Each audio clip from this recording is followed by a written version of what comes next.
Hello అండి. రచయితలు ఎటువంటి అభ్యంతరాలు పెట్టని చాలా ఓల్డ్ స్టోరీస్ తీసుకుని చదువు మీకు వినిపిస్తాను. Hi ma'am. మీరు ఈ కథ చదవడానికి ఎటువంటి అభ్యంతరం పెట్టినందుకు, అలానే ఈ స్టోరీని మా ఫ్యామిలీ మెంబర్స్కి చదివి వినిపించే అవకాశం మీరు నాకు కల్పించినందుకు thank you so much ma'am. ఇక స్టోరీలోకి వెళ్ళిపోతే, Mumbai police head office DCP క్యాబిన్లో డెస్క్ మీద ఉన్న ఫోన్ పదే పదే మొత్తుకుంటున్నా దాని గొడవ ఎవరికీ పట్టట్లేదు పాపం. అప్పటికే 3 సార్లు ప్రయత్నించిన ప్రకాశం గారు విసిగిపోయి ఇదే చివరిసారి అన్నట్టు మళ్ళీ లైన్ కలిపాడు.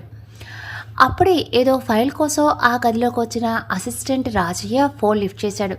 ఒరే వేధవా, పెద్ద నువ్వే డీసీపీ అని పొగరా నీకు? ఎన్నిసార్లు ఫోన్ చేసినా ఎత్తవేంటి?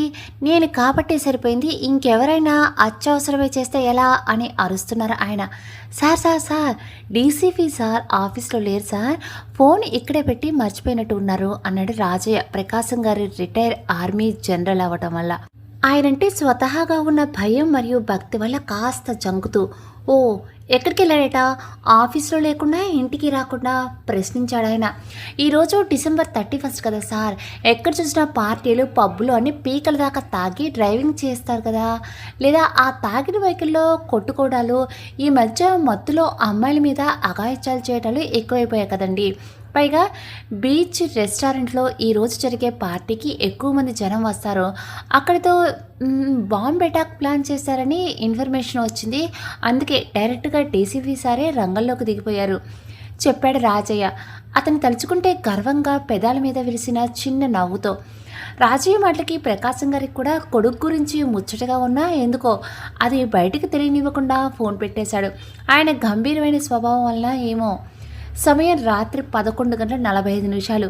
Mumbai జాహూ beach resort.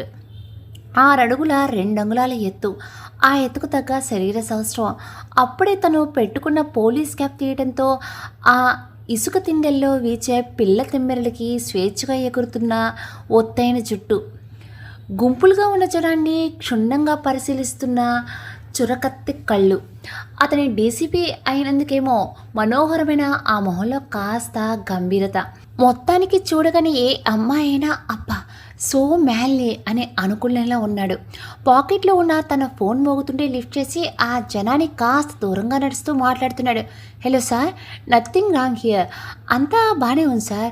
Bomb squad team ఇక్కడ అంతా సెన్సార్ డిక్టేటర్స్తో టెస్ట్ చేసింది, ఎక్కడా ఏం దొరకలేదు. మేబీ మనకి వచ్చిన ఇన్ఫర్మేషన్ రాంగ్ అయి ఉండొచ్చు సార్ అంటూ ఐజీ గారికి అతని ఎక్స్ప్లెనేషన్ ఇచ్చి ఫోన్ పెట్టేశాడు. అతని వెనకే మెల్లగా నడుస్తూ వస్తున్న అతని టీం వైపు చూస్తూ, బ్లాస్ట్ ఏం ప్లాన్ చేయలేదు, కానీ ఈరోజు న్యూ ఇయర్ సెలబ్రేషన్స్ కాబట్టి కాస్త డిసిప్లిన్డ్గా జరిగేలా చూడండి అని చెప్పి పార్క్ చేసి ఉన్న అతని కారు వైపు తిరిగాడు. క్షణకాలంలో తన బలమైన పోలీస్ జీపును ధడేల్మని గుర్తుపడేసిన ఓ నల్లటి బెంచ్ కారు వైపు చూశాడు. సరిగ్గా అప్పుడే 12 గంటలు కావడంతో బీచ్ అంతా క్రాకర్స్తో వెలిగిపోతూ ఉండగా ఆ వెలుతురులో కనిపించింది ఆ కారులో ఉన్న అమ్మాయి. డీప్ రెడ్ స్లీవ్లెస్ ఫ్రాక్లో ఓ అందమైన మోడ్రన్ దేవకన్యలా వాలుగా ఉన్న మెడను పూర్తిగా స్టీరింగ్ పైకి వాల్చేసి తాగిన మత్తు వల్ల వాలిపోతున్న తన వాలు కళ్ళను మాత్రమే పైకెత్తి ముందుకు చూసింది. నొక్కులు పడిపోయిన కారు బ్యానెట్ కనిపించేసరికి తల గట్టిగా విదిలించింది. మూతపడుతున్న రెప్పల్ని 2 చేతులతో పట్టుకుని మళ్ళీ చూసింది. అప్పటికే విండో చరుస్తూ దిగమంటున్న సైగ చేస్తూ ఉన్నాడు ఓ కానిస్టేబుల్. కారు దిగి ముందే తడబడుతున్న అడుగులకు తను వెనకున్న హై హీల్స్ ఏమాత్రం సహకరించకుండుంటే ఆల్మోస్ట్ బ్రేక్ డాన్స్ చేస్తూనే వేసింది ఆ 4 అడుగులు కూడా. చివరి అడుగుగా పాదం మోపుతూ ఉండగా స్కిప్ట్ అయ్యి అమాంతం తూలి డీసీబీ మీద పడిపోయింది. అతడు కళ్ళు ఇంతింతలు చేసి షాకింగ్గా చూస్తుంటే ఆ మాత్రం అవసరమైన ఆసరా దొరికినట్లు 2 చేతులు అతని చుట్టూ గట్టిగా చుట్టుపట్టుకొని తన భుజంపై వాలి కళ్ళు మూసుకుంది. ఆ కౌగులింకెందుకో అతడికి చిరునవ్వు ఇచ్చింది, కానీ వెంటనే మాయమైపోయాయి. తననే చూస్తున్న అతడి టీమును పని చూడమని పంపేసి ఆమెను మెల్లగా నడిపించుకుంటూ వెళ్ళి పక్కనే ఫుట్పాత్పై ఉన్న బెంచ్ మీద కూర్చోబెట్టాడు. ప్రశాంతంగా కళ్ళు మూసుకున్న ఆమెను అలానే చూస్తూ ఉండాలన్నా తప్పక చేత్తో మెల్లగా బుగ్గ మీద తడుతూ ఎక్స్క్యూజ్ మీ అని పిలిచాడు. దానికి మెల్లగా కళ్ళు తెరిచి చూసింది ఆమె. తన అమాయకమైన మొహం చూసి జాలనిపిస్తున్నా ఒళ్ళు తెలియనంతగా తాగి ఆ పరిస్థితిలో కారు డ్రైవ్ చేయబోయిన ఆమెపై కోపం వచ్చింది అతడికి. ఇప్పుడు అతని స్థానంలో ఇంకో మగాడు ఉండుంటే అన్న ఆలోచన రాగానే ఆ కోపం మరింత పెరిగిపోయింది. నీ పేరేంటి? తాగి డ్రైవ్ చేయడానికి బుద్ధి లేదు. పైగా ఈ సిచ్యువేషన్లో ఒంటరి ఆడపిల్లవి మళ్ళీ పోలీస్ చీఫ్ని డాష్ ఇచ్చావు. You are under arrest, drunk and drive case file చేస్తున్నా అని చెప్పాడు అతడు గట్టిగా. ఏంటి, నన్ను నువ్వు అరెస్ట్ చేస్తావా అని వెకిలిగా నవ్వుతూ, నీ పేరేంటమ్మా అంటూ అతని షర్ట్కు ఉన్న బ్యాడ్జ్లో పేరు చూడటానికి ముందుకు వంగుతూ తూలి పడిపోయింది. అలా పడిపోయినప్పుడు ఆ పెదాల అతని మెడను తాకేసరికి బిగుసుకుపోయాడు. ఎన్నో రక్తపాతాలు సృష్టించిన తీవ్రవాదుల్ని గడగల్లాడించిన వాడు ఇప్పుడు ఒక అమ్మాయి కోమలమైన స్పర్శకి స్తంభించిపోయాడు. ఇదే విచిత్రంగా తోచింది అతనికి. సరిగ్గా తలెత్తి కూర్చొని మళ్ళీ చూసింది. అతని బ్యాడ్జ్ ఒక అక్షరం కలిపి చదువుకొని, బా బా భార్గవ్, నీ పేరు భార్గవా అని అడిగింది మూతపడుతున్న కన్నులతో. మత్తు వల్ల ఆగి వస్తున్నాయి ఆ మాటలు చాలా ముద్దుగా. తనకి కునికిపాట్లు చూస్తుంటే అప్పటి వరకు ఉన్న కోపం పోయి నవ్వొచ్చింది భార్గవ్కి. ఇంకా లాభం లేదని 2 చేతులతో ఎత్తుకొని కారు దగ్గరికి తీసుకుని వెళ్ళాడు. ఏం చేస్తున్నావు? నేనెవరో తెలుసా? ఇదిగో, నన్ను ఏదైనా చేసావంటే నీ జీప్తో పాటు నిన్ను కూడా కుత్తేస్తా అంది ఆమె. అంత మత్తులోనే సీరియస్గా మాట్లాడటానికి ప్రయత్నిస్తూ. ముందు సరిగ్గా నిల్చో, ఆ తర్వాత ఇంకేదైనా చేద్దు కానీ అని నవ్వుతూ అని ఆమెని కారులో సరిగ్గా కూర్చోబెట్టి పక్కకి ఒరిగిపోకుండా సీట్ బెల్ట్ పెట్టాడు. అక్కడే ఉన్న ఆమె పర్స్ తీసి చూస్తే విజిటింగ్ కార్డ్ కనిపించింది. దాన్ని డ్యూటీలో ఉన్న ఓ లేడీ కానిస్టేబుల్కి ఇచ్చి ఆమెను జాగ్రత్తగా ఇంటి దగ్గర డ్రాప్ చేయమని చెప్పి అప్పటికే లేట్ అయిపోవడంతో ఇంటికి వెళ్ళాడు భార్గవ్. తన కోసమే హాల్లో ఎదురు చూస్తూనే కూర్చుని ఉన్నారు సుజాత గారు, భార్గవ్ తల్లి. నేను తింటాను కదమ్మా, ఇంతవరకు మేల్కోవద్దని నీకెన్నిసార్లు చెప్పాను? కసిరాడు కాస్త కోపంగా. లేచి కొడుకు చెంప మీద చెయ్యి వేసి హాయిగా నవ్వేశారు ఆవిడ. మళ్ళీ నవ్వొకటి. నేను తింటాలే, నువ్వెళ్ళి పడుకో ఇంకా అంటూ ఆవిడ్ని వారి గది వైపు నడిపించబోయాడు. పడుకుంటాలేరా, ముందు నువ్వు వెళ్ళి ఫ్రెష్ అయ్యరా, నీకు వడ్డించి ఆ తర్వాత వెళ్తాను అని నెమ్మదిగా అంటూ భార్గవ్ని వెనక నుండి అతని గదివైపు నెట్టింది మెల్లగా. అతనికి వడ్డించి తింటూ ఉండగా పక్కన కూర్చొని, ఆయన నీకు ఫోన్ చేశారా, ఏదో అర్జెంటు విషయం మాట్లాడాలి అన్నారు అంది సుజాత గారు. ఏంటిది అని అతను అడిగితే, తెలీదు, నీకోసం చాలాసేపు చూసి ఇందాకే నిద్రపోయారు, రేపు మాట్లాడతారులే అందావిడ. మరుసటి రోజు ఉదయం హాల్లో పేపర్ చదువుతూ కూర్చొని ఉన్న ప్రకాశం గారికి గుడ్ మార్నింగ్ డాడీ అని నవ్వుతూ విష్ చేసి తను ఎదురుగా కూర్చొని ఇంకో పేపర్ అందుకున్నాడు భార్గవ్. అతను చూడగానే ఆయన చేతిలో పేపర్ మడిచి టీపై మీద పెడుతూ, సాయంత్రం నీకు పెళ్లి చూపులు, సిద్ధంగా ఉండు, ఉద్యోగం కూడా రాజీనామా చేయి అని చెప్పి అక్కడి నుంచి వెళ్ళిపోయారు ఆయన. భార్గవ్ కోసం కాఫీ తీసుకొస్తున్న సుజాత గారు కూడా షాక్ అయిపోయి భార్గవ్తో పాటు టీ టేబుల్ మీద పెట్టి అతని పక్కన కూర్చుంటూ, ఇదేంట్రా మీ నాన్నగారు ఇలా అంటున్నారు, జాబ్ మానేయటమేంటి అంటూ అడిగారు ఆవిడ. ఏమో మమ్మీ, నాకు కూడా తెలియట్లేదు, అసలేం జరిగింది, అలా ఎందుకన్నారు నాన్న అని బయటకంటూ అర్థం కాక ఆయన వెళ్ళిన వైపే చూస్తూ ఉన్నాడు అతడు. సుజాత గారికి తెలుసు భార్గవ్కి తన ఉద్యోగం అంటే ఎంత మక్కువ. ఆ జాబ్ అతడు చిన్నప్పటి నుంచి కన్నా కళ. అతను 3 ఏళ్ల వయసులో ప్రకాశం గారు మిలిటరీ ఆఫీస్కి తిరిగి వెళ్ళిపోతుంటే ఆయన విడిచి ఉండలేక ఏడుస్తూ వెళ్ళొద్దని అడిగాడు. కానీ ఆయన భార్గవ్ని ఎత్తుకుని, తప్పురా, అలా అనకూడదు, నేను వెళ్ళేది నన్ను కన్నా ఈ దేశాన్ని కాపాడటానికి, నాకున్న శక్తిని నా దేశ ప్రజలను రక్షించడానికి ఉపయోగిస్తాను. అలాగే రేపు నువ్వు కూడా పెద్దయ్యాక మంచి పోలీస్ ఆఫీసర్ అయ్యి ప్రజలకు సేవ చేయాలి అని ఆయన స్వచ్ఛమైన అచ్చతెల్లిలో చెప్పిన మాటలు అర్థం కాకపోయినా వాటి భావం ఏమిటో తెలుసుకోవాలని తల్లితో మళ్ళీ విడమర్చి చెప్పించుకున్నాడు.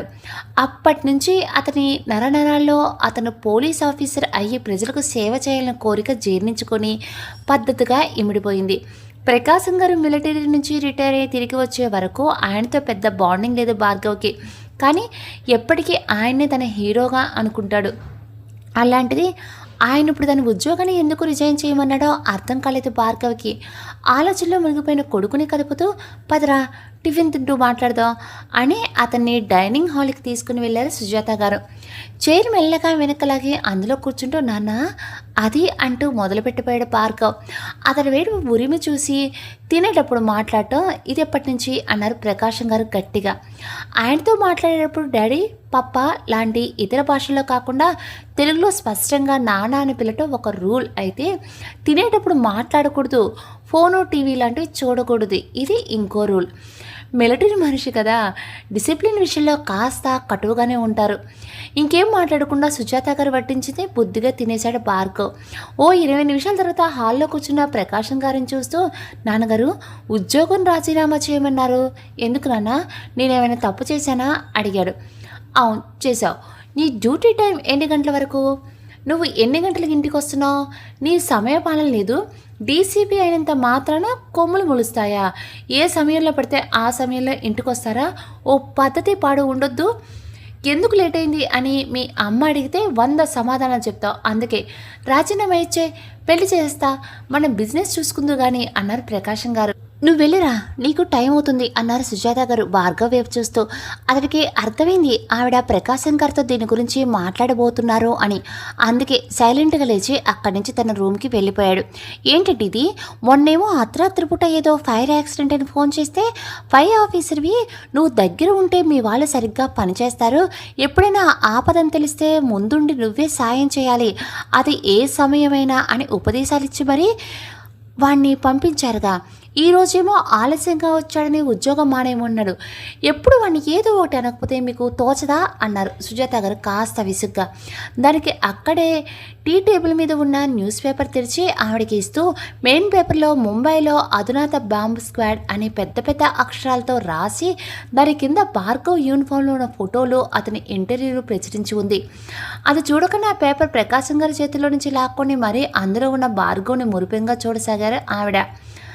ఆమెను చూసి చిన్నగా నవ్వి, చూసావా, అది చూసి నీ కళ్ళతో ఎంత గర్వం చేరిందో, ఇందాక నాకు కూడా అంతే, అదే గర్వం వాడికి కూడా వస్తే గొప్పగా ఉన్నాడు, గొప్ప పనులు చేస్తున్నాడని ఎప్పుడు నెత్తికి ఎక్కించుకోకూడదు, అప్పుడప్పుడు నీకు తెలియనివి, నువ్వు తప్పు చేసినవి చాలా ఉన్నాయిరా అని గుర్తు చేస్తుండాలి, లేకపోతే వాడికంటే గొప్పోడు లేడని గర్వం పెంచుకుంటారు అన్నారు ఆయన సమర్థింపుగా.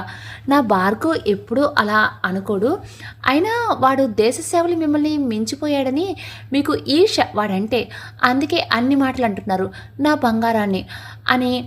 ఆమె బడబడ 4 మాటలు అనేసి కాఫీ తీసుకురావడం కోసం కిచెన్లోనికి వెళ్ళారు సుజాత గారు. సెంట్రల్ ఏసీ బెడ్రూమ్లోకి కూడా డోర్ను దాటి సుప్రభాతంలా వినిపిస్తున్న అరుపులకు నిద్ర లేచి బయటకు వచ్చింది దీక్ష. లేచావా, ఇప్పుడు దిగిందా మత్తు, అయినా ఎలా ఎత్తావా ఆడచర్మ, చిచ్చి చిచ్చి, తాగి ఎక్కడో పడిపోతే ఎవరో ఇంటికి తీసుకొచ్చే స్థితికి వచ్చేసావు, ఇంకా ఏం చూస్తూ నిలబడ్డావు, ముందు వెళ్ళి రెడీ అవ్వు అన్నారు విజయ గారు దీక్ష మమ్మీ. హ్యాంగ్ ఓవర్కి తల పగిలిపోతుంటే 2 చేతులతో నుదురు గట్టిగా పట్టుకుని సోఫాలో కూర్చుంది దీక్ష. విజయ్ గారి అరుపులు తలనొప్పి ఇంకా పెంచుతుంటే అసహనంగా కళ్ళు మూసుకుంది. కానీ ఆవిడ ఎంతకీ ఆపకుంటే పక్కనే ఉన్న టేబుల్ మీద ఫ్రూట్ బాస్కెట్లో పెట్టిన కత్తి తీసుకొని వేగంగా విజయ్ గారి దగ్గరికి వెళ్ళి మెడ మీద పెట్టింది. కత్తి పీక మీద ఉండేసరికి టక్కున అరవటం ఆపేశారు ఆవిడ. ఓ నిమిషం తర్వాత దాన్ని పక్కకు తీస్తూ, దట్స్ బెటర్, లేకపోతే ఏంటి ఇందాక నుంచి ఓ అరుస్తున్నావు, అవును తాగాను, ఏ నీ బాబు సొమ్మైనా పెట్టి తాగానా, మా డాడీ డబ్బులే కదా, అరే పోన్లే పాపం, ఏదో న్యూ ఇయర్ సెలబ్రేషన్, కొంచెం తాకింది, లేస్తే తలనొప్పిగా ఉంటుంది, ఏదైనా చేస్తావలేదు, మళ్ళీ హై డీజే సౌండ్లా ఎలా అరుస్తున్నావో చూడు అంది దీక్ష మళ్ళీ తల పట్టుకుని కూర్చుంటూ. ఏంటేంటి కొంచెం తాగావా, తప్ప తాగి పడిపోయావే, ఎవరు లేడీ కానిస్టేబుల్ ఇంటికి తీసుకొచ్చింది నేను, అయినా ఆడపిల్లవయ్యుండి తాగానంటానికి సిగ్గులేదు, మళ్ళీ కొంచెం అంటూ సమర్థింపులు ఒకటి అంటూ అప్పుడే పెట్టిన కాఫీ కప్ అందించింది దీక్షకి. లేడీ కానిస్టేబులా అని క్వశ్చన్ మార్క్ ఫేస్తో చూసింది దీక్ష ఆవిడ వైపు.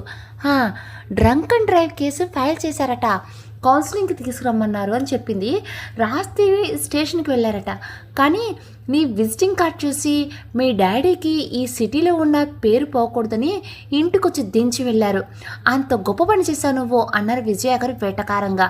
దానికి ఆవిడ వైపు తినేసేలా చూసి తన గదిలోకి వెళ్ళిపోయింది ఫ్రెష్ అవడానికి. సెవెన్ బంగ్లాస్ ఏరియా ముంబైలో డాన్ల నివాసం. ఠాగూర్ మన్సన్ అతి పెద్ద అక్షరాలతో రాసి ఉన్న బంగ్లా గేట్లోనికి ప్రవేశించింది ఓ కార్. తెల్ల చొక్కా మీద నల్లటి బ్లేజర్లు వేసుకుని కళ్ళకున్న అద్దాలు సరిచేసుకుంటూ కారులో నుండి దిగారు ఓ 50 ఏళ్ల మనిషి. నమస్తే రఘునాథ్జీ అంటూ అతనికి నవ్వుతూ ఎదురొచ్చి విష్ణు ఠాకూర్ అలియాస్ బాయ్. నమస్తే బాయ్, కైసే హో అని నవ్వుతూ బాయ్తో చేయి కలిపాడు రఘునాథ్. హాయ్ బహుత్ ఖుష్ హూ, ఆప్ కైసే హో అని పలకరిస్తూ ఆయన లేపుతూ తీసుకెళ్లాడు boy. Mumbai DCP office. Excuse me sir అని డోర్ వారగా తెరిచి పట్టుకొని పర్మిషన్ అడిగింది కానిస్టేబుల్. ఎస్ అని తలెత్తి అటు చూశాడు భార్గవ్. సార్, నిన్న మీరు ఒక అమ్మాయిని ఇంటికి దగ్గర దింపి మీరు చెప్పినట్టే చెప్పన్నారుగా. అలాగే చెప్పాను సార్. ఆ అమ్మాయి ఆఫీస్కి వచ్చింది, కింద రిసెప్షన్లో వెయిట్ చేస్తుంది అంది ఆమె లోపలికి వచ్చి నిల్చొని. ఓకే, లోపలికి పంపించండి అని చెప్పి ఆమె అలా వెళ్ళగానే ఫోన్లో ఫ్రంట్ కెమెరా ఓపెన్ చేసి జుట్టు వేళ్లతో సరిచేసుకున్నాడు భార్గవ్. మెల్లగా నడుస్తూ అతని క్యాబిన్లోనికి వచ్చింది దీక్ష.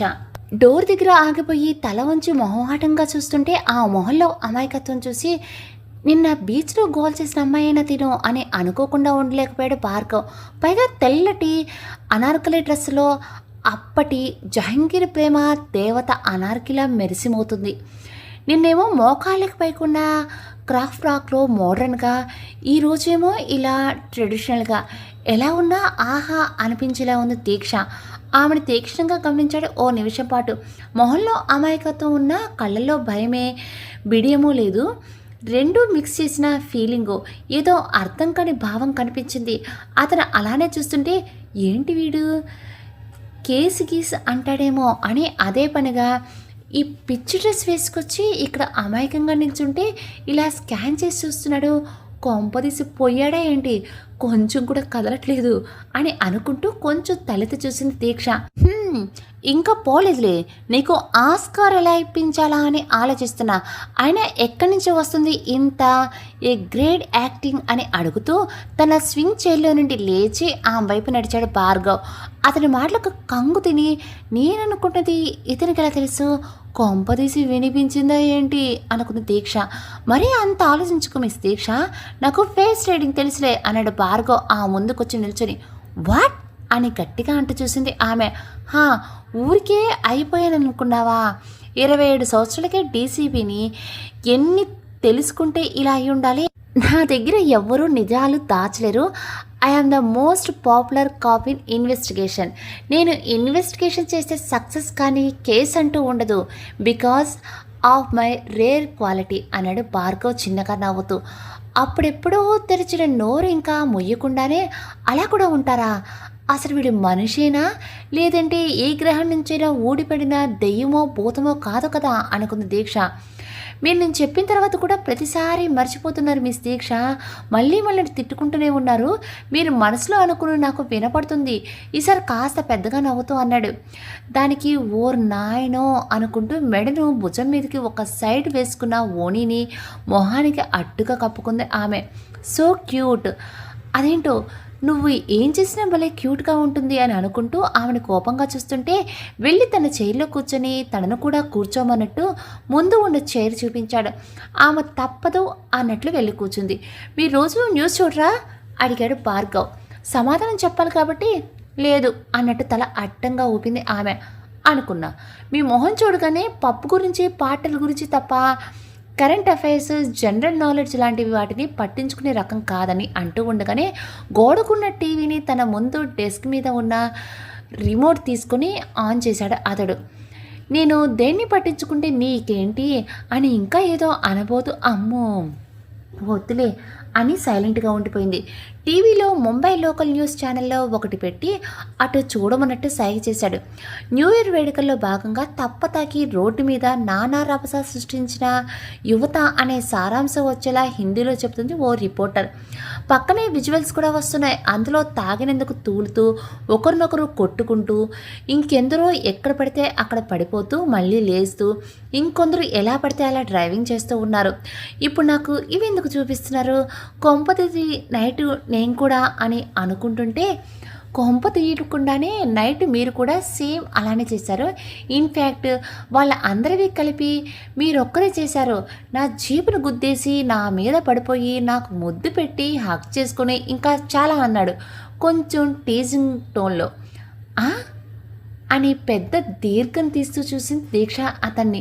ఆ మొహం చూస్తూనే గట్టిగా నవ్వేశాడు భార్గవ్. అవును మిస్ దీక్ష, నేనే మిమ్మల్ని టీచ్ చేయట్లేదు, మీరు నిజంగానే నేను రాత్రి అవన్నీ చేశారు. ఇందాక టీవీలో చూసిన వాళ్ళు అందరూ వారి లోకల్ ఏరియా పోలీస్ స్టేషన్లో కౌన్సిలింగ్ తీసుకుంటున్నారో లేదో కేసు ఫైల్ అయ్యాయంటే అరెస్ట్ అయి ఉంటారు. మిమ్మల్ని కూడా రాత్రే అరెస్ట్ చేయాల్సింది. కానీ మీరు the great business man Raghunath గారి one and only little princess కదా, మీరు అరెస్ట్ అయ్యారని తెలిస్తే ఆయన పరువు పోతుందని ఆ పని చేయలేదు అని చెప్పి అడిగాడు భార్గవ్.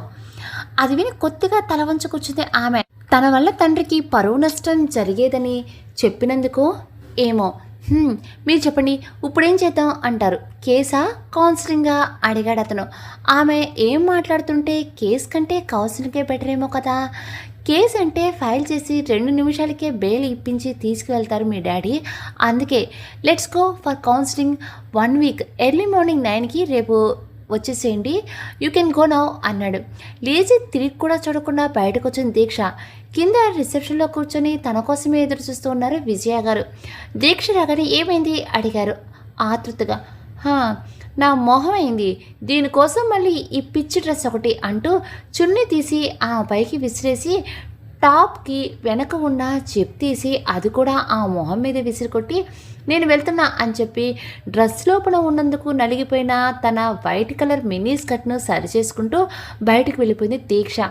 చుట్టూ ఉన్న జనమంతా వీళ్ళనే చూస్తుంటే ఇబ్బందిగా చూస్తూ తలకొట్టుకున్నారు విజయ గారు. ఇదంతా తన క్యాబిన్లో ఉన్న సీసీటీవీ ఫుటేజ్లో చూస్తూ చిన్నగా నవ్వుకున్నాడు భార్గవ్. ఠాగూర్ మాన్షన్. ఏంటి బాయ్ అర్జెంటుగా కలవాలని ఫోన్ చేశారు అడిగారు రఘునాథ్ గారు తన ఎదురుగా ఉన్న విష్ణు ఠాకూర్ వైపు చూస్తూ. శుక్లాబాయ్ నుంచి ఓ బడా ఆఫర్ వచ్చింది రఘునాథ్జీ, కానీ మన సిటీ టీసీపీ చాలా అడ్డుపడుతున్నాడు అన్నాడు విష్ణు ఠాకూర్. ఏ క్యా బక్వాస్ బాయ్, నీకు అడ్డుపడుతున్నాడా? ఎవడు వాడు అని అడిగాడు రఘునాథ్ కాస్త ఆశ్చర్యంగా. ఓ 25 కుర్రకుంక, పేరుకు భార్గవరామ్ అంట. 8 నెలల నుంచి సిటీలో నా దందా సాగపోవటానికి వాడే కారణం అన్నాడు బాయ్ పళ్ళు పటపటా కొరుకుతూ. 8 నెలల నుంచా? మరి మీరేం చేస్తున్నారు బాయ్? అయినా ఈ విషయం ఇంత లేటుగా చెప్తున్నారేంటి అన్నాడు రఘునాథ్. మన ప్లాన్లు ఏవి సాగలేదు, లేపేయటానికి కూడా ట్రై చేశా కానీ కుదరలేదు. ఈ విషయం బయటికి తెలిస్తే సిటీలో నా పవర్ మొత్తం పోతుంది, అందుకే నిన్ను పిలిచా బాయ్. పనేంటో చెప్పండి బాయ్, చేసేద్దాం రఘునాథ్ అన్నాడు. శుక్లాబాయ్ ఆఫర్ 1000 కోట్లు. మనం చేయాల్సింది ఆ డీసీపీ అట్టు తొలగించడంతో పాటు మన పని జరిగేలా చూడటం అంటూ. ఆ ఆఫర్ ఏంటో వాళ్ళు ఏం పని చేయాలో మొత్తం చెప్పాడు బాయ్. అర్థమైంది బాయ్, డీల్ ఓకే అంటూ చెయ్యి ముందుకు చెప్పాడు రఘునాథ్. ఇక్కడ అసలు విషయం ఇంకోటి ఉంది రఘునాథ్జీ, నేను మిమ్మల్ని మరీ ముఖ్యంగా పిలిచింది ఇది మాట్లాడటానికే అన్నాడు బాయ్. ఇంకో విషయం. ఏంటి బాయ్ అది? నిన్న బీచ్ పబ్లో మా బేట మీ బేటీని చూశాడంట. నిన్నటి నుంచి నిక్కా చేసుకుంటే అది మీ బేటీనే అని ఒకటే గొడవ. అందుకే మన డీల్ని వాళ్ళ నిక్కాతో కుదుర్చుకుందాం. ఆ అమౌంట్ 50-50 ఏమంటారు రఘునాథ్జీ అడిగాడు బాయ్. ఇంకేమంటారు బాయ్, నా బంగారానికి మీ బేటా కంటే గొప్పవాడిని ఎక్కడి నుంచి పట్టుకొస్తానో అలాగే కానిద్దాం అని నవ్వుతూ అని ఇంక వెళ్తాను అన్నట్టు లేచాడు రఘునాథ్. బేటా మీకోసం వెయిట్ చేసి మీరు వచ్చే ముందే లేట్ అవుతుందని ఆఫీస్కి వెళ్ళిపోయాడు. మీతో ఏదో మాట్లాడాలంట, కుదిరితే వెళ్ళేదారిలో ఒకసారి ఆఫీస్కి కలిసి వెళ్ళండి చెప్పాడు బాయ్. అలాగే అంటూ బయలుదేరి ఓ అరగంటకి పెద్ద మోడర్న్ బిల్డింగ్ ముందు కారు దిగాడు రఘునాథ్. ఆయన చూడగానే మేనేజర్ పరిగెత్తుకొచ్చి నమస్తే సార్, రాకేష్ సార్ మీకోసమే ఎదురు చూస్తున్నారండి అంటూ ఎండీ ఛాంబర్ ఉన్న ఫ్లోర్కి తీసుకెళ్ళడానికి లిఫ్ట్ వైపు వెళ్ళబోయారు. అప్పుడే పక్కనే ఉన్న పిఏ ఆ రోజు షెడ్యూల్ వివరిస్తుంటే వింటూ నడుస్తూ వీరికి ఎదురొచ్చాడు. అంత ఎత్తున్న ఆజానబాహుడు, నడకలో రాజసం, నడవడికలో హుందాతనం. పొంగి పొర్లుతున్న అతన్ని ముచ్చటగా చూస్తూ అక్కడే ఆగిపోయాడు రఘునాథ్. ఆయన చూసి అంకుల్ అంటూ దగ్గరికొచ్చాడు ఆ ఆజానుబాహుడు. ఎంతసేపు అయింది అంకుల్ వచ్చి, ఎలా ఉన్నారో అని నవ్వుతూ అడిగాడు. నేను బాగున్నాను రాకేష్, నువ్వెలా ఉన్నావు, బాగా పెద్దవాడివైపోయావు అంటూ అతన్ని భుజం తట్టారు రఘునాథ్. రండి అంకుల్ లోపలికి వెళ్ళి మాట్లాడుకుందాం అంటూ తన పిఏ వైపు చూసి Stella post for the meeting అని చెప్పి రఘునాథ్ గారిని తీసుకుని తన ఛాంబర్లోనికి వెళ్ళాడు రాకేష్. మొత్తానికి నా బిజినెస్ కాంపిటీషన్గా ఉన్న నువ్వు అల్లుడు కాబోతున్నావు అన్నారు రఘునాథ్ గారు తన చేతిలో ఉన్న కప్లో కాఫీని సిప్ చేస్తూ. ఆ మాటకు సిగ్గుగా నవ్వాడు రాకేష్. అతను అలా చూడగానే దీక్షను ఎంతలా ఇష్టపడుతున్నాడో అర్థమైంది రఘునాథ్ గారికి. అంకుల్ అని పిలిచి ఆ తర్వాత చెప్పడానికి సిగ్గుపడుతున్నాడు రాకేష్. అతని మొహమాటాన్ని గ్రహించి ఏదైనా చెప్పాలా రాకేష్? పర్లేదు చెప్పు, నేనేం అనుకోను సర్ది చెప్తున్నట్లుగా అన్నారు ఆయన. అంటే అంకుల్ అది దీక్షని ఒకసారి కలుద్దాం అనుకుంటున్నాను, మీ పర్మిషన్ కావాలి అన్నాడు రాకేష్. విష్ణుబాయ్ బేటాకి రాఖీబాయ్కి పర్మిషనా? పరిహాసం ఆడారు రఘునాథ్ గారు. అదేం లేదు అంకుల్, ఆ బాయిలు గట్రా నాకు సరిపోవని కావు, ఇవన్నీ డాడీ పనులు, నేను వాటి దరిదాపులో కూడా వెళ్ళను అన్నాడు రాకేష్. వెళ్ళకపోతే ఎలా? రేపు నా కూతుర్ని పెళ్లి చేసుకున్నాక నువ్వు ఇలానే సాఫ్ట్గా ఉంటే అది నిన్నో ఆట ఆడుకుంటుంది అన్నారు ఆయన. పర్వాలేదు అంకుల్, ఎనీథింగ్ ఫర్ దీక్ష అంటూ నవ్వేశాడు రాకేష్. నేను ఒకసారి తనతో మాట్లాడతాను, ఎప్పుడు కావాలి అనేది తర్వాత మీరు ఇద్దరూ ప్లాన్ చేసుకోండి అంటూ పైకి లేచారు రఘునాథ్ గారు. థ్యాంక్స్ అంకుల్ అని ఆయన హగ్ చేసుకుని సెండ్ ఆఫ్ ఇచ్చాడు రాకేష్. ఎరుపు రంగు పట్టుచీర కట్టుకొని నుదుటిన బొట్టు దిద్దుకొని కొప్పుకు చుట్టుకున్న మల్లెపూలను సవరించుకుంటూ వస్తున్న సుజాత గారిని చూసి, ఏంటో ఇంతలా సింగారించుకున్నావు, ఏంటి విశేషం అడిగారు ప్రకాశం గారు. ఏంటంటారేంటి, మీరు కదా చెప్పారు ఉదయం సాయంత్రం మన భార్గవ్ పెళ్లి చూపులని, అయినా ఇంకా అలాగే కూర్చున్నారేంటి తయారవకుండా, తొందర పెడుతున్నట్టు చెప్పారు సుజాత గారు. పెళ్లి చూపులా? అది ఊరికే అన్నాను, ఉదయమే చెప్పాగా అన్నారు ప్రకాశం గారు. ఏమోనండి, మీ మాటలు ఒక్కొక్కసారి ఒక్కోలా ఉంటాయి, ఈ నిమిషమే లేదు అంటారు, మరో నిమిషమే ఉంది అంటారు. కొంపతీసి ఎక్కడైనా పిల్లను చూసుకున్నారా ఏమోనని అని పిల్లను చూసుకున్నారనే పదం ఒత్తి పలుకుతూ అన్నారు సుజాత గారు. ఆ మాటకి చటుక్కుని చూశారు ఆయన ఆమెడి వైపు. దాని గొంతు సవరిస్తూ, అదేనండి మన భార్గవకు ముందే అమ్మాయిని చూసి పెట్టారేమో అని అన్నాను, మీకు అనుకున్నారా అంది ఆవిడ చిన్నగా నవ్వుతూ. నీకు ఈ మధ్య చమత్కారాలు ఎక్కువయ్యాయి, మరీ గడుసుగా మారకు, నీకొచ్చే కోడలు నీలాగే సొగసరైతే అప్పుడు ప్రతిరోజు గడసరెత్త సొగసరు కోడలు ధారావాహిక నడుస్తుంది మన ఇంట్లో అని కాస్త ఉక్రోషంగా చెప్పి భార్య తనను పరహాసమాడింది అని మూతు ముడుచుకుని కూర్చున్నారు ప్రకాశం గారు. ముందరే ఉన్న ల్యాండ్ లైన్ మోగుతుంటే నవ్వుతూ లిఫ్ట్ చేశారు సుజాత గారు. హలో సుజాత గారు, నేనండి లక్ష్మిని. సాయంత్రం సీమంత్ ఫంక్షన్కి కలిసి వెళ్దామని అనుకున్నాగా, మీ ఇంట్లోకి రావాలంటే గేట్ చుట్టూ సెక్యూరిటీనే ఉంటున్నారండి, మొత్తం చెక్ చేయాల్సిందే, లోపలికి రానివ్వరు. వాళ్ళు ఆ స్కానర్ పెట్టి టిక్కోమని నొక్కితే నా పట్టు చీర నలిగిపోతుందండి, కాస్త ఏమనుకోకుండా మీరే బయటకు వచ్చేసేయండి, కలిసి వెళ్దాం అంది ఆవిడ. అలాగే నవ్వుతూ ఫోన్ పెట్టేసి ప్రకాశం గారికి ఎక్కడికి వెళ్తుందో విషయం చెప్పి సీమంతం పెళ్లి కూతురికి పెట్టే ప్రెజెంటేషన్ తీసుకుని బయటకు వచ్చింది సుజాత గారు. ఆవిడని చూసి పలకరిస్తూ కారు ఎక్కబోతుంటే, మేడంతో కలిసి వెళ్ళాలంటే చెక్ చేయించుకోక తప్పదు అంటూ లక్ష్మీ గారిని స్కాన్ చేశారు అక్కడున్న సెక్యూరిటీ. వాళ్ళ దాటికి నలిగిపోయిన పట్టు చీరను సరిచేసుకుంటూ కారులో కూర్చుంది ఆవిడ. పాపం ఏడుపు ఒకటే తక్కువ. ఆవిడ మొహం చూసి నవ్వేస్తుంటే నా నవ్వుని ఆపుకొని కూర్చున్నారు సుజాత గారు. ఏంటండి ఇది, ఎంత మీ అబ్బాయి టీసీపీ అయితే మాత్రం మరీ ఇలా నలిపేశారా స్కాన్ చేసి అంటూ సరి చేసుకుంటున్నారు ఆవిడ. ట్వింటన్ ఏరియా ముంబైలోనే అత్యంత సంపన్నుల వర్గ వారసులందరూ విలాసాలు చేస్తూ గడిపే ఏరియా. ఆ ఏరియాలో డిస్కో క్లబ్ ముందు కారు ఆపి లోపలికి వయ్యారంగా నడుచుకుంటూ వెళ్ళింది దీక్ష. హే హాయ్ బేబీ అంటూ ఆమె ఎంట్రన్స్లో ఉండగానే వచ్చి వాటేసుకున్నారు తన ఫ్రెండ్స్ లాంటి ఫ్రెండ్స్ విత్ బెనిఫిట్స్ అనే కాన్సెప్ట్ వీళ్ళకి మా చెడ్డ ఇష్టం కాపాలు. దీక్షతో ఫ్రెండ్షిప్ చేస్తే ఎన్నో లాభాలు ఉంటాయని గ్రహించి ఆమె ఏం చేసినా తలా తోక ఆడిస్తూ ఉంటారు ఈ గ్యాంగ్. వాళ్ళు ఎదురు రాగానే తను కూడా వారిని పలకరిస్తూ లోపలికి వెళ్ళి ఓ కార్నర్లో ఉన్న సోఫాలో కూర్చుంది. బేబీ నీ ఫేవరెట్ మిక్స్ తీసుకొచ్చాను అంటూ బార్ కౌంటర్ దగ్గరికి వెళ్ళింది అంజలి అనే ఓ ఫ్రెండ్. అక్కడ వోడ్కా మిక్స్ 2 సమపాలల్లో కలిపి అందులో ఫ్లేవర్ కోసం కొత్త గ్రేప్ వైన్ అండ్ చేసిన ఓ డ్రింక్స్ మిక్స్ చేసి ఇచ్చాడు బార్ టెండర్. అంజలి ట్రేలో పెట్టుకుని తెచ్చిన 4 గ్లాసులు పని కట్టుకుని ఖాళీ చేసి గట్టిగా కళ్ళు మూసుకుని మళ్ళీ తెరిచింది దీక్ష. తన వైపు చూస్తూ తన ఫ్రెండ్స్ని చూసి నవ్వుతూ happy new year my girls అంది కాస్త తూలుతూ. న్యూ ఇయరా? అది విన్నా నైట్ పార్టీలో చెప్పావు కదా బేబీ, మళ్ళీ ఏంటి అని అడిగింది అంజలి. ఈరోజు కూడా న్యూ ఇయరే కదా, అందుకే. అయినా ఈ సంవత్సరం నా టైం బ్యాడ్లా ఉంది అంది పై పెదవిని కింద పెదవినికి లోపలికి మడిచి మొహం దిగులుగా పెట్టుకొని. టైం బ్యాడా?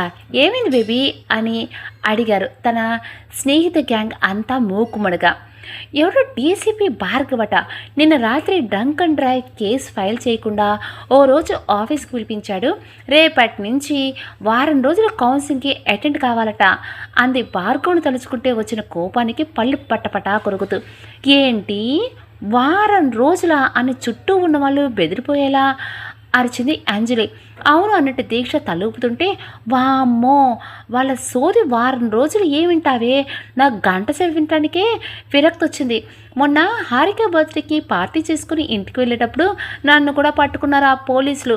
ఆ మరుసటి రోజు కౌన్సిలింగ్ అని పేరు చెప్పి తాగి నడితే ఎలా యాక్సిడెంట్ అయితే ఎంతసేపట్లో చస్తారో, తాగటం వల్ల లంగ్ క్యాన్సర్ అని, కిడ్నీ క్యాన్సర్ అని, లివర్ క్యాన్సర్ అని, స్టమక్ క్యాన్సర్ అని ఇలా నానా క్యాన్సర్ల పేర్లు చెప్పారే అన్నీ చెప్పారు. ఇంకొకటి ఎవడో ఎయిడ్స్ రోగం కూడా వస్తుందని అన్నాడే. ఆ కౌన్సిలింగ్లో ఎంతసేపు మనం ఎలా చేస్తామో శాంపిల్ చూపిస్తారే బాబు, దానికంటే మనం ఆ రోగం ఏదో వచ్చిపోతేనే బెటర్గా ఉంటుందేమో. అయినా మాకంటే తప్పదు కాబట్టి వెళ్తాం, కానీ నీకంటే రఘునాథ్ అంకుల్ ఉండగా ఆయన పేరు చెప్పినా నిన్ను కౌన్సిలింగ్లు పిలిచారా అంది అంజలి. అవునే, డాడీ గురించి తెలిస్తే నైట్ నన్ను అరెస్ట్ చేయలేదట, తప్పదు వెళ్ళాలి. పైగా ఏవో ఫొటోస్లు కూడా ఉన్నాయంట, అవి మీడియాకు దొరికితే అంతే డాడీ ప్రెస్టేజ్ మొత్తం పోతుంది అంతే దీక్ష ముందు ఉన్న వోడ్కా బాటిల్ని గ్లాసులోకి వంపుకుంటూ. అదే పనిలో ఓ వైపు ఉన్న రాకేష్ దీక్షను చూసి తన వైపు రాబోయాడు. అప్పుడే ఎంట్రన్స్లో ఏదో హడావుడిగా ఉంటే అటువైపు చూసిన దీక్ష. అటువైపు ఇద్దరు, ఇటువైపు ఇద్దరు కానిస్టేబుల్, వెనక ఓ ఏసీపీతో యూనిఫామ్లో స్టైల్గా నుంచొని కనిపించాడు భార్గవ్. ఏంటి వీడు కనిపిస్తున్నాడు అని అనుకుంటూ 2 చేతులతో కళ్ళు మూసుకుని చూసింది. అతడు ఎక్కడున్నాడో అక్కడే ఉన్నాడు. వామ్మో, తలుచుకుంటే ప్రత్యక్షమైపోతాడా? మనిషి ముందే కాదు ఎక్కడో దూరంలో ఉండి అనుకున్నా వినిపిస్తుందేమో. నో డౌట్ వీడితే మనిషి అస్సలు కాదు అని అనుకుంది దీక్ష తనలో తానే. పోలీసు రావటం చూసి వారి ముందుకు పరిగెత్తుకుంటూ వచ్చాడు ఓ పబ్ ఓనర్. నమస్తే సార్, మీరు ఇలా వచ్చారు ఎందుకో అని మనిషి పూర్తిగా వంగిపోయి డౌట్గా అడిగాడు. ఈ పబ్లో బ్లాస్ట్ ప్లాన్ చేసినట్లు ఇన్ఫర్మేషన్ వచ్చింది, అందుకే వచ్చాం అన్నాడు భార్గవ్. అది వినగానే వాట్, బాంబ్ బ్లాస్టా అని ఆందోళనగా ఆరుస్తూ ఎటు పడితే అటు వెళ్ళిపోయారు ఆ పబ్లో ఉన్నవారంతా. తన బెల్ట్కి కలిపి పెట్టుకున్న రివాల్వర్ పౌచ్లో నుంచి గన్ తీసి ఒక రౌండ్ గాల్లో కాల్చాడు. ఆ శబ్దానికి ఆగి అతడి వైపు చూశారంతా. డోంట్ మూవ్, మీరు ఎలా పడితే అలా పరిగెత్తితే ఆ బాంబు మీద కాలేశారంటే అవి ల్యాండ్ మైన్ టైప్ అయితే బ్లాస్ట్ అవుతాయి, కంగారు పడకండి, ఎక్కడి వారో అక్కడే కామ్గా కూర్చోండి, ఏమవ్వదు, మేం చూస్తాం అని భరోసా ఇస్తున్నట్టు నిదానంగా చెప్పాడు భార్గవ్. అతని మాటలకు అందరూ సైలెంట్గా కూర్చుండిపోయారు. తన వెనుక ఉన్న టీం వైపు చూస్తూ గో, జాగ్రత్తగా చూడండి అని అతని ఆదేశం ఇవ్వగానే ఎస్ఆర్ అంటూ చేతిలో ఉన్న పొడవాటి స్టిక్ లాంటి సెన్సార్తో బాంబుని స్కాన్ చేస్తూ కనిపెట్టే పనిలో పడిపోయారు వాళ్ళు. అక్కడే నడుస్తూ చుట్టూ అందరినీ క్షుణ్ణంగా గమనిస్తున్నాడు భార్గవ్. పక్కన ఎవరో ఎక్కిళ్ళు పెడుతున్నట్టు ఉంటే అటు చూశాడు. కళ్ళ నుండి కారుతున్న నీటిని తుడుచుకుంటూ గుక్క పెట్టి ఏడుస్తున్నాడు ఎవడో ఓ యువకుడు. ఏమైంది అడిగాడు భార్గవ్ మానవతా దృక్పథంతో. అంతే సార్ అని గట్టిగా ఏడుస్తున్నాడు అతడు. ఎందుకు ఏడుస్తున్నావు అన్నాడు ఈసారి కాస్త విసుగ్గా. బాంబు అంటున్నారు, నాకు ఇంకా ఒక్కసారి కూడా పెళ్లి కాలేదు, నేను చచ్చిపోతానేమో అనే భయంతో ఏడుపు వస్తుంది సార్ అన్నాడు అతడు ఏడవడం ఆపకుండా. భయంతో కాదు, తాగింది ఎక్కువే వస్తుంది, నోరు మూసుకుని కూర్చో అని భార్గవ్ అనేసరికి 2 చేతులు నోటి మీద పెట్టుకొని గుట్టు చప్పుడు కాకుండా కూర్చున్నాడు అతడు. మళ్ళీ అందరినీ గమనిస్తూ ఉండగా డిస్కో స్టేజ్కి అటువైపు కాలిందు కాలు వేసుకుని కూర్చుని కనిపించాడు రాకేష్. అందరి మొహాల్లో బాంబు గురించి భయం కనిపిస్తుంటే అతని మొహంలో దాని జాడ కాస్త కూడా కనిపించలేదు భార్గవ్కి. 1 నిమిషం పాటు రాకేష్ని గమనించాడు, కానీ ఏ భావం లేని ఆ మొహాన్ని చదవలేకపోయాడు. కానీ ఒకటి మాత్రం అర్థమైంది, విష్ణుబాయ్ కొడుకు అదే పబ్లో ఉండగా అక్కడ బ్లాస్ట్ ఖచ్చితంగా జరగదని. స్టాఫ్ అని అరిచాడు. దానికి వెతకటం ఆపి అతని వైపు చూశారు ఆ bomb squad team. Wrong information, వెతికి టైం వేస్ట్, కమ్ బ్యాక్ అన్నాడు రాకేష్ వైపు చూస్తూ. బాగా తెలుసుకున్నావు అన్నట్టు పొగరుగా నవ్వి అక్కడి నుంచి వెళ్ళిపోయాడు రాకేష్. ఆ నవ్వు భార్గవ్ చూపి దాటిపోలేదు. ఎక్కడికి వెళ్తారో దొరకకుండా అని అనుకుంటూ ఇటువైపు తిరిగాడు. అప్పటి వరకు గుడ్లు మిటకరించి చూసి తీరా అతడు ఇటు తిరగగానే తలదించేసింది దీక్ష. హే, దొరికేశావు అనుకుంటూ ఆ వైపు నడిచాడు. అబ్బా, వీడు చూసేశాడు అని గించుకుంటూ 2 చేతులతో మొహం దాచుకుంది. హలో మిస్ దీక్ష, అనుకున్నా తమరు ఇక్కడే ఉంటారని అన్నాడు నవ్వుతూ. ఎందుకు అనుకున్నారు అంది దీక్ష చేతులు తీసి కాస్త పొగరుగా. అంటే నాకు ఫేస్ రీడింగే కాదు, ప్లేస్ రీడింగ్స్ కూడా తెలుసు, ఎలాంటి చోట్ల ఎవరుంటారో కనిపెట్టగలను అన్నాడు అతడు. మంచిది, ఇక్కడే కూర్చొని ఎన్ని టేబుల్స్ ఉన్నాయో ఎన్ని గ్లాసులు ఉన్నాయో లెక్క పెడుతూ రీడ్ చేసుకోండి ప్లేస్ని అని మూతి తిప్పుతూ అక్కడి నుంచి వెళ్ళిపోయింది దీక్ష. ఆమె వెనకే తన స్నేహితుముఖ కూడా. దారిలో చెక్ పోస్ట్ దగ్గర డ్రంక్ అండ్ డ్రైవ్ స్క్వాడ్ ఉంది. వాళ్ళు నాలా జాగ్రత్తగా ఇంటి దగ్గర దింపరు, కొంచెం చూసుకోండి మరి అని వెళ్తున్న ఆమెకి వినపడేలా అరుస్తున్నట్టు చెప్పాడు భార్గవ్. దానికి అతని వైపు ఒకసారి చూసి చిట్టుపటలాడుతూ వెళ్ళిపోయింది. ఆమె ఎక్స్ప్రెషన్స్కి చిన్నగా నవ్వుకుంటూ భార్గవ్ ఫోన్ మోగుతుంటే బయటకు వచ్చి లిఫ్ట్ చేశాడు. Hello mister DCP, any progress అని అడిగాడు ఐజీ గారు. No sir, nothing. ఏది మనకు వచ్చిన ఇన్ఫర్మేషన్ ప్రకారం మనం అనుకున్నట్టు లేదు. నిన్ను కూడా రాంగ్ కాల్, ఎవరో మనల్ని మిస్గైడ్ చేస్తున్నట్టు అనిపిస్తుంది అన్నాడు భార్గవ్. మిస్గైడా అంటే వాట్ డూ యూ మీన్ అడిగారు ఆయన అర్థం కాక. ఈ రాంగ్ కాల్స్ అవి చూస్తుంటే ఎవరో కావాలని మనల్ని కన్ఫ్యూజ్ చేయడానికి ప్రయత్నిస్తున్నారో అనిపిస్తుంది, ఇంకేదో ప్లాన్ చేస్తున్నారో అని ఆలోచిస్తున్నట్టు అన్నాడు భార్గవ్. మొత్తానికి మన థ్రెట్ మాత్రం బాగా ఉంది. సిటీలో ఎప్పుడైనా బ్లాస్ట్ జరగవచ్చు. ఆ విష్ణు ఠాకూర్ ఉండే ఏరియా డీసీపీగా నిన్ను మాత్రమే ఎందుకు ప్రిఫర్ చేశానో ఈ 8 నెలలుగా మన డిపార్ట్మెంట్కే అర్థమయ్యేలా చేశావు. ఇందుకే నీ ట్రాన్స్ఫర్ను కూడా హోల్డ్లో ఉంచా నేను. నువ్వు ఈ సిటీ దాటితే మొత్తం వల్లకాడు చేస్తారు వాళ్ళు, ఎప్పుడెప్పుడా అని కాచు కూర్చున్నారు. నీ మీద ఇప్పుడు బాధ్యత మరింత పెరిగింది భార్గవ్. ఇంకో మాట ఎప్పుడు చెప్పేదే అయినా మళ్ళీ చెప్తున్నా, ముంబైలో జనాలకి ఎంత థ్రెట్ ఉందో నీకు అంతకు 2 ఎక్కువ ఉంది, జాగ్రత్త అన్నారు ఐజీ గారు. నాకు దునం గురించి బయలుదేరి సార్ అన్నాడు భార్గవ్ చిన్నగా నవ్వుతూ. ఇదేనయ్యా నాకు నీలో అర్థం కాని విషయం, బతుకు మీద కాస్త కూడా తీపి చూపించు. ఇంత చిన్న వయసులో ఎలా సజ్జవది? 50 ఏళ్ళ ముసలోనైనా నాకే ఏదైనా అయితే అనే భయం వేస్తుంది అన్నారు ఆయన కాస్త ఆశ్చర్యంగా. చిన్నప్పుడు మా నాన్నగారు చెప్పారు సార్, ఈ జీవితం నీ కోసం కాదు, నిన్ను మోస్తున్న ఈ దేశం కోసం అని. అప్పటి నుంచి ఇంతే అన్నాడు భార్గవ్ అదే నవ్వుతున్న టోన్లో. చా, ఈ లాజికల్ ఎలా మిస్ అయ్యాను నేను. నువ్వు కల్నల్ ప్రకాశం గారి అబ్బాయివని, అయినా సింహం కడుపున సింహే పుడుతుంది కదా అన్నారు ఆయన. సార్ మీరు మరి పొగిడేస్తున్నారు. నేను ఉంటాను సార్ అన్నాడు భార్గవ్ కాస్త సిగ్గుగా. సరే మిస్టర్ భార్గవ్, విష్ణు ఠాకూర్తో కాస్త జాగ్రత్త అని ఫోన్ పెట్టేశారు ఆయన. ఫోన్ని పాకెట్లో పెట్టుకుంటూ ఆ రాంగ్ కాల్స్ గురించి ఆలోచిస్తున్నాడు భార్గవ్. 1 నిమిషానికి తన మైండ్లో స్ట్రైక్ అయిన పేరు రాకేష్. ఎస్, నిన్న జుహూ బీచ్లో కూడా అతడు కనిపించాడు, ఈరోజు పబ్లో కూడా ఉన్నాడు. ఆ కాల్స్కి అతడికి ఏదో సంబంధం ఉంది అనిపిస్తుంది భార్గవ్కి. అనుకున్నది తడుగా తన వెహికల్కి ఎక్కేశాడు, స్టార్ట్ చేశాడు. వాళ్ళ ఆఫీస్లో సైబర్ సెక్షన్లో ఉన్న ఆఫీసర్కి ఆ రాంగ్ కాల్స్ వచ్చిన నెంబర్స్ ఇచ్చి, ఆ నెంబర్స్ ఏ నుంచి ఉన్నాయో ఎవరి పేరుతో రిజిస్టర్ అయ్యాయో కంప్లీట్ ఇన్ఫర్మేషన్ కావాలి అని అడిగాడు భార్గవ్. సిస్టంలో ఆ నెంబర్స్ ఎంటర్ చేసి 1 నిమిషం తర్వాత, అవి ప్రైవేట్ నెంబర్ సార్, అవుట్ గోయింగే కానీ ఇన్కమింగ్ ఉండదు వాటికి, కాబట్టే ట్రేస్ చేయడం కష్టం.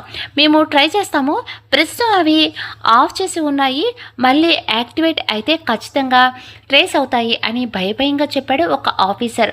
ఒకసారి తన వల్ల కాదని చెప్తే భార్గవ్ ఎలా ఫైర్ అయ్యాడో గుర్తు చేసుకుంటూ, మళ్ళీ యాక్టివేట్ ఎందుకు అవుతాయి, చెప్పడానికి నీకు బుద్ధి లేకపోయినా వినే నాకుంది, ఒకసారి వాడి నెంబర్ మళ్ళీ వాడట్లేదు అని ఇక్కడ తెలుస్తూనే ఉంది కదా అని చెప్పి అక్కడి నుంచి తన క్యాబిన్లోనికి వెళ్ళిపోయాడు భార్గవ్.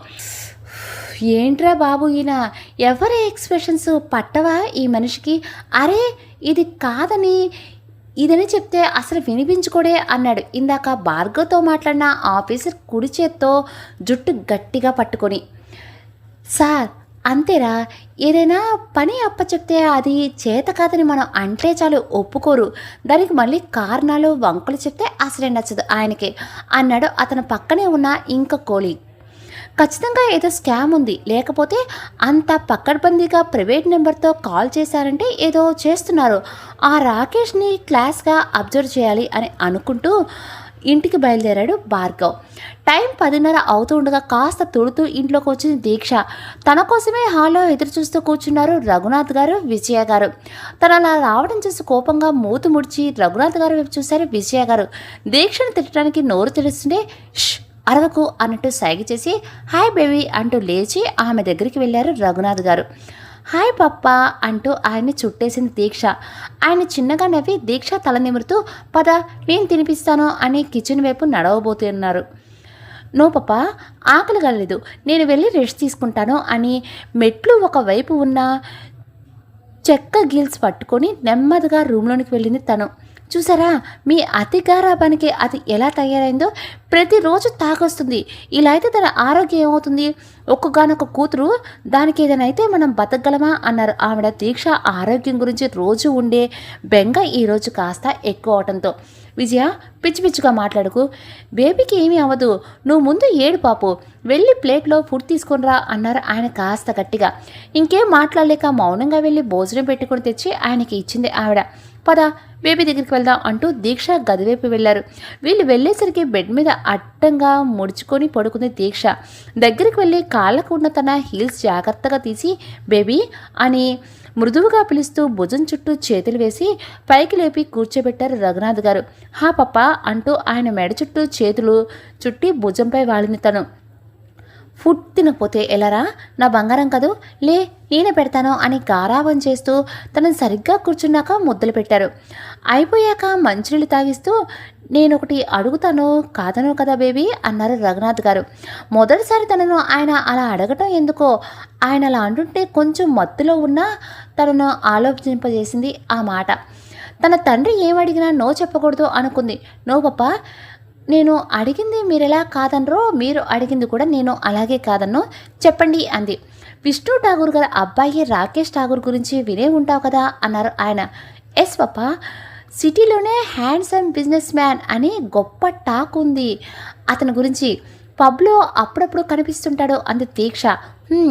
అతను నిన్ను చాలా ఇష్టపడుతున్నారు బంగారు, వాళ్ళ డాడీ ఈరోజు నిన్ను తన కొడుకు ఇవ్వమని అడిగారు, నాకు కూడా అతను బాగా నచ్చాడు, తనకంటే గొప్పవాడిని నేను తీసుకురాలేనేమో, ఒప్పుకోరా అడిగారు ఆయన. సరే పప్ప మీరేదంటే అదే అంది దీక్ష ఆయన భుజం మీద నుండి లేవకుండానే. ఉమ్మ నా బేబీ బంగారం అంటూ దీక్ష నుదుటిపై ముద్దు పెట్టి సరే బేబీ ఇంక పడుకో అంటూ ఆమెకి సరిగ్గా దుప్పటి కప్పి బయటికి వచ్చారు రఘునాథ్. ఆయన వెనకే విజయ గారు కూడా. తమ గదిలోకి వెళ్ళిపోతుంటే ఒక్క నిమిషం అంటూ ఆపేశారు ఆవిడ. వెనక్కి తిరిగి ఏంటి అన్నట్టు చూశారు రఘునాథ్ గారు. అది మీరు చెప్తే వింటుంది కదండి, దాన్ని తాగొద్దని చెప్పండి అని అడిగింది కాస్త అభ్యంతరంగా. ఆ మొహం చూసి చిన్నగా నవ్వుతూ భుజం చుట్టి చెయ్యి వేసి పిచ్చి విజయ, పిల్లల ఇష్టాలకు ఎదురు చెప్పకూడదు, అలా చేస్తే వాళ్ళు మన మీద తిరగబడతారు, ఆ తర్వాత మనం ఏం చెప్పినా వినరు. బేబీ వయసు ఎంత చెప్పు, ఈ ఏజ్లో ఆ మాత్రం ఎంజాయ్ చేయకపోతే ఎలా, అయినా నువ్వు ఇలా ఏడుస్తున్నావు కాబట్టి తనని పెళ్ళికి ఒప్పించాను, పెళ్లి చేస్తే తన సెట్ అయిపోతుందిలే అన్నారు ఆయన. అప్పటి వరకు భుజం చుట్టూ ఉన్న ఆయన చేతులను తీసేస్తూ చెప్పొచ్చారు పెద్ద, పెళ్ళి అంటే పెళ్ళి, ఈ విష్ణుభాయ్ గురించి న్యూస్లో రోజుకొకలా చెప్తుంటారు, మీకు అతని కొడుకు తప్ప ఇంకెవరూ దొరకలేదా, పైగా ఇదిలా తాగుతూ తిరుగుతుంటే దీన్ని చేసుకున్నవాడు ఊరికే ఉంటాడా అంది ఆవిడ. కూతురు భవిష్యత్తు గురించి భయం వల్ల చిన్నగా ఉబికి జారుతున్న కన్నీటిని తుడుచుకుంటూ. ఇక విజయ, అరవకు, నువ్వు భయపడేలా ఏమీ అవ్వదు. రాకేష్ చాలా మంచి అబ్బాయి, మన బేబీని బాగా చూసుకుంటాడు, నాకు ఆ నమ్మకం ఉంది. నువ్వు ఇలా బేబీ ముందు మాట్లాడి దాని మనసు పాడు చేయకు అని గదిలోకి వెళ్ళిపోయారు రఘునాథ్ గారు. ఏమవుతుందో ఏంటో బాబా, నువ్వే దిక్కయ్యా, నా కూతురు జీవితం బాగుపడితే దాన్ని షిరిడి తీసుకొస్తాను అనుకుంటూ హాల్లో గోడకు తగిలించి ఉన్న పెద్ద బాబా పటం వైపు చూస్తూ 2 చేతులు జోడించి ఆవిడ కూడా నిద్రపోవడానికి వెళ్ళారు. ఉదయం 8 గంటలు. దీక్షలే, లేవే, లెగు అని అరుపు లేకుండా పిలుస్తూ ఆమె దుప్పట్లు లాగుతుంటే మళ్ళీ కప్పుకొని ఇంకోవైపు తిరిగి పడుకున్న దీక్షను పట్టు వదలని విక్రమార్కులా లేవటానికి ప్రయత్నిస్తున్నారు విజయ గారు. ఇక తనను విసుగొచ్చి, అబ్బా ఏంటి మమ్మీ, నువ్వు నన్ను ప్రశాంతంగా నిద్ర కూడా పోనివా అంది మండిపడుతూ. ఏంటి పోయేది, టైం చూసావా, 8 అవుతుంది, ఈరోజు నువ్వు కౌన్సిలింగ్కి వెళ్ళాలి, మర్చిపోయావా అన్నారు ఆవిడ. అబ్బా, కౌన్సిలింగ్ లేదు, ఏం లేదు, పడుకొని అంటూ మళ్ళీ నడుము వాలబోతున్న తనని 2 చేతులతో పట్టుకొని, అవేం కుదరవు, మర్యాద కలిగు, నువ్వు వెళ్ళలేదంటే ఆ డీసీపీ అబ్బాయే మన ఇంటికి వస్తాడట అన్నారు విజయ గారు. అది వినగానే నిద్ర మొత్తం వదిలి, ఏంటి నీతో ఎప్పుడు మాట్లాడాడు అని అడిగింది దీక్ష ఆశ్చర్యంగా.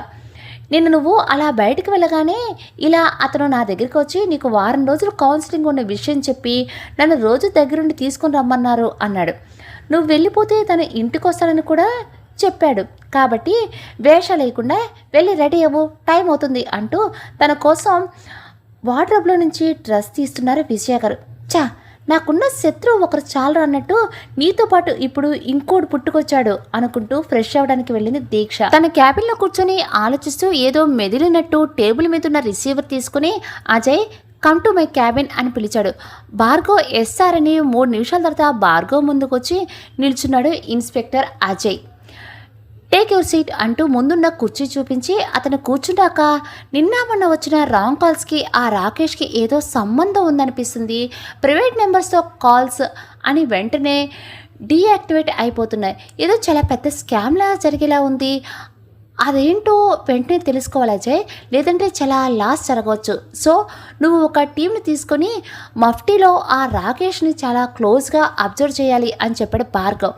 ఓకే సార్, ఎనీథింగ్ హెల్ప్ అని అజయ్ అడిగితే, నథింగ్, ఇంకా నువ్వు వెళ్ళొచ్చు, ఈవినింగ్ లోపు నువ్వు ఆ టీం సెలెక్ట్ చేసుకొని వాళ్ళ లిస్ట్ చెప్పు, నాకు రేపటి నుంచి పని మొదలుపెట్టండి, ఎంత త్వరగా వెళితే అంత త్వరగా మనం వాళ్ళని ఏం చేస్తున్నారో తెలుసుకోవాలి.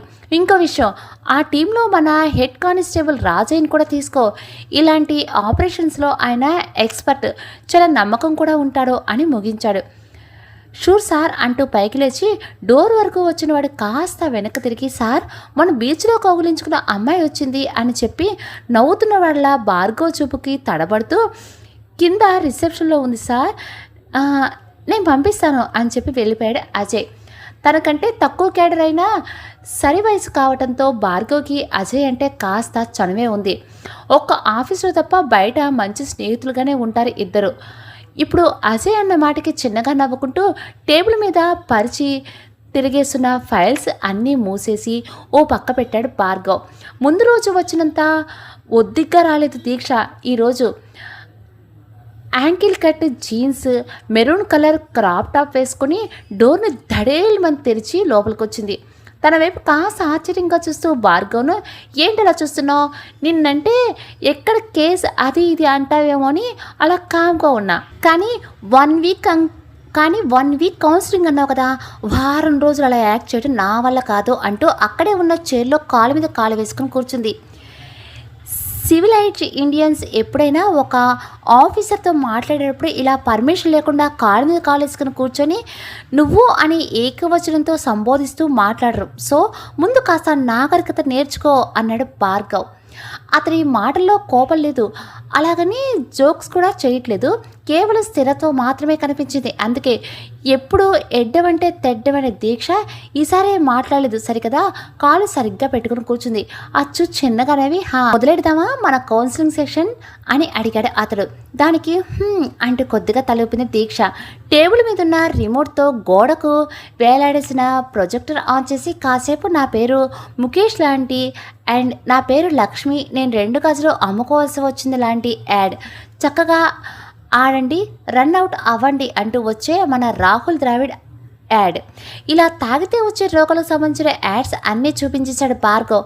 ఇంకాసేపు కిడ్నీలు ఫెయిల్యూర్ అవ్వకుండా ఉండాలంటే కాకరకాయ జ్యూసు, ముల్లంగి జ్యూసు, ఆ జ్యూసు ఈ జ్యూసు అంటే అవి ఎలా తయారు చేసుకోవాలో వరుస పెట్టి ప్లే చేశాడు. ప్రొజెక్టర్ స్క్రీన్ వైపు బిక్క చచ్చిపోయినలా చూస్తూ కూర్చుంది దీక్ష. ఆ మొహం చూసి జాలేసి రిమోట్ నొక్కి ఆపేశాడు అతడు. వామ్మో, కౌన్సిలింగ్ అంటే ఇలా ఉంటుందా? అంజు చెప్పింది కరెక్టే, లేని రోగాలని నాకే తెప్పించేలా ఉన్నాడో అనుకుంది తన మనసులో. నేనేం తెప్పించరు, తాగితే వాటంతటా అయ్యే వస్తాయి అని అతడు అనేసరికి ఇతనికి ఫేస్ రేటింగ్ తెలుసు కదూ, మర్చిపోయా అనుకుంటూ కాస్త కంగారుగా చూసింది అతన్ని.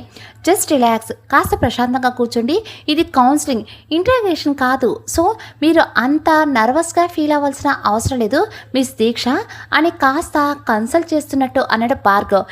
ఏం మనిషి ఇతను అప్పుడే వెటకారంగా సెటైర్ వేస్తూ మాట్లాడతాడు, ఆ మరో నిమిషమే కౌన్సిల్ చేస్తున్నట్టు మాట్లాడతాడు అనుకుంది మనసులో. సరే, ఇప్పుడు కౌన్సిలింగ్లో అసలైన పాయింట్కి వద్దాం.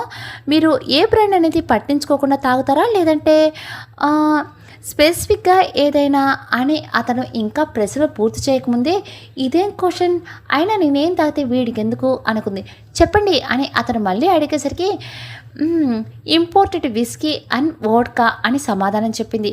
గుడ్, మంచి కాస్ట్లీ బ్రాండే, కానీ అవి రోజు తాగితే లివర్ ఫెయిల్యూర్ అవుతుందని సైంటిఫిక్గా ప్రూవ్ అయింది తెలుసా. లివర్ లేకపోతే ఎంత అందంగా ఉన్నా ఎవరూ పెళ్లి చేసుకోరు అన్నాడు భార్గవ్ కాస్త సెటైర్గా. దానికి చిర్రెత్తుకొచ్చింది దీక్షకి. ఇన్ని నీతులు చెప్తున్నారు, మీరెప్పుడు తాగలేదా అని అదురుతున్న ముక్కు పుట్టాలతో అడిగింది ఆమె. నాకు కూడా మీలాగే తాగితే నా ఎదురున్న అమ్మాయికి ముద్దు పెట్టే అలవాటు ఉంది, అందుకే మానేసా అన్నాడు అతను ఇంకా టీజింగ్గా. దానికి ఏం మాట్లాడలేక మనసులో బూతులు తిట్టుకుంటూ కోపంగా చూస్తూ కూర్చుంది దీక్ష. ఆ తిట్లన్నీ అతడికి ఆ మొహంలో కనిపిస్తుంటే నవ్వుకుంటూ ఓకే, ఈరోజు సెషన్ అయిపోయింది, రేపు మళ్ళీ ఇదే టైంకి రండి అన్నాడు అతడు. రాకపోతే అని అప్పటి వరకు ఉన్న కోపాన్ని కాస్త పొగరగా అడిగింది. పోతే గీతే లేదు, మీరు ఖచ్చితంగా రావాలి, ఎందుకంటే మనిషికి జీవితంలో ఒకసారి మాత్రమే పాస్పోర్ట్ వస్తుంది, ఇప్పుడు ఆ పాస్పోర్ట్ నా దగ్గర ఉంది అంటూ టేబుల్కు ఉన్న కబోర్డ్లో నుండి దీక్ష పాస్పోర్ట్ తీసి టేబుల్ మీద పెట్టాడు అతడు. ఇది నీతో ఎందుకుంది అంటూ చేతులు ముందుకు చాచి దాన్ని అందుకుపోయింది, కానీ దాన్ని వెనక్కి తీసుకుంటూ మీ హ్యాండ్ బ్యాగ్లో నుండి తీసుకుంటే వచ్చింది అన్నాడు. తీసుకున్నావా? అయినా ఆ పాస్పోర్ట్ చూపించి నన్ను బెదిరిస్తున్నావా? దాని అవసరం లేదు, నీ దగ్గరే పర్మనెంట్గా ఉంచుకో, మా డాడీని అడిగితే ఇంకో గంటకి ఇలాంటివి పాస్పోర్ట్లు 100 తెప్పిస్తాడు అంది. తప్పలేదు, అలా ఉంది కాబట్టి మీరు ఇలా ఉన్నారు, బట్ మీరు ఇది మర్చిపోయినట్టున్నారు. ఆ రోజు మీరు బీచ్లో ప్రదర్శించిన కళా నైపుణ్యాలు ఫొటోస్లు నాతో అలాగే భద్రంగా ఉంచుకున్నాను, కాబట్టి నేను చెప్పినట్టు అది మీడియాకి చేరకుండా ఉండాలంటే మీరు రాక తప్పదు అని ముగించాడు భార్గవ్. అనుకుంటూ అక్కడి నుంచి లేచి బయటికి విజయ గారు పిలుస్తున్నా పట్టించుకోకుండా వెళ్ళిపోయింది దీక్ష. తన్ని చూసి ఓ నిట్టూర్పు ఊర్చి ఏమైంది సిబి బాబు అనుకుంటూ లోపలికి వచ్చారు విజయ గారు. హాయ్ అండి, హలో. స్టోరీ బాగుంది కదా, ముందు ముందు ఎపిసోడ్స్ చాలా అంటే చాలా బాగుంటుంది అన్నట్టు స్టోరీ నచ్చింది కదా, ఒక చిన్న లైక్ చేసేసేయండి. కొత్త వాళ్ళు ఎవరైనా ఈ స్టోరీని వింటుంటే తప్పకుండా మన ఛానల్ని సబ్స్క్రైబ్ చేసుకోండి. అలానే మీలో ఈ స్టోరీస్ ఇలా వినేవాళ్ళు ఎవరైనా ఉంటే వాళ్ళకి మన స్టోరీస్ని ఫార్వర్డ్ చేయండి, ఓకేనా. రేపు మార్నింగ్ ఈ నెక్స్ట్ ఎపిసోడ్తో మిమ్మల్ని అందరం నేను కలుస్తాను. అంతవరకు నమస్తే.